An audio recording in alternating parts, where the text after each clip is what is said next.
Bike પર loan આપી દીધી। જ્યાં ઘટના જે સામે આવી રહી છે તેમાં 2 મહિના પહેલાં એક વ્યક્તિનું મૃત્યુ થઈ ગયું છે, છતાં પણ તેના નામે ફાઇનાન્સ કંપનીએ લોન આપી।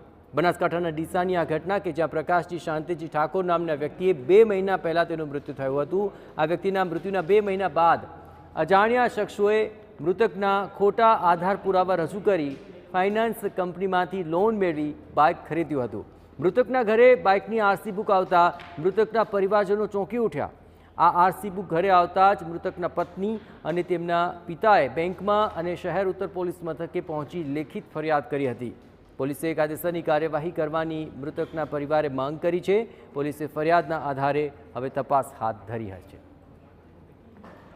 પછી મારા ઘરવાળાને મર્યા પછી 2 મહિના પછી કોઈ અજાણ્યા માણસોએ બાઇક છોડાયું। આ તો અમને કોઈ જાણ બી નથી અને પછી આ તો આરસી બુક ઘરે આવી ને ત્યારે ખબર પડી કે એમના નામે કોકે લોન કરીને બાઇક છોડાયું છે, એટલે પછી અમે પોલીસમાં ફરિયાદ કરી।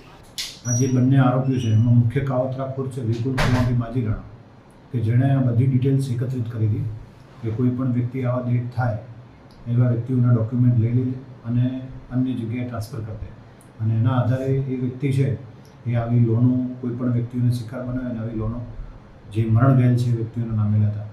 તો એ અન્વયે વિપુલભાઈ ખુમાભાઈ માજીરાણાએ જે મુખ્ય કાવતરાખોર છે એને પોલીસે અરેસ્ટ કરેલ છે અને એની ધરપકડ પણ કરવામાં આવે છે। સાથે સાથે બીજા આરોપી દિલીપભાઈ જેણાભાઈ રામભાઈ માજીરાણા રહે જેથી તાલુકો અમીરગઢ, તો એ વ્યક્તિને આ ખુમાભાઈ વિપુલભાઈ છે એમણે કહ્યું કે ભાઈ તમને બાઇક હું સસ્તામાં અપાવી દઉં છું એમ કરી અને એને લોભ લાલચ આપી અને એ વ્યક્તિ પણ આ ગુનાની અંદર એરેસ્ટ કરવામાં આવ્યો છે।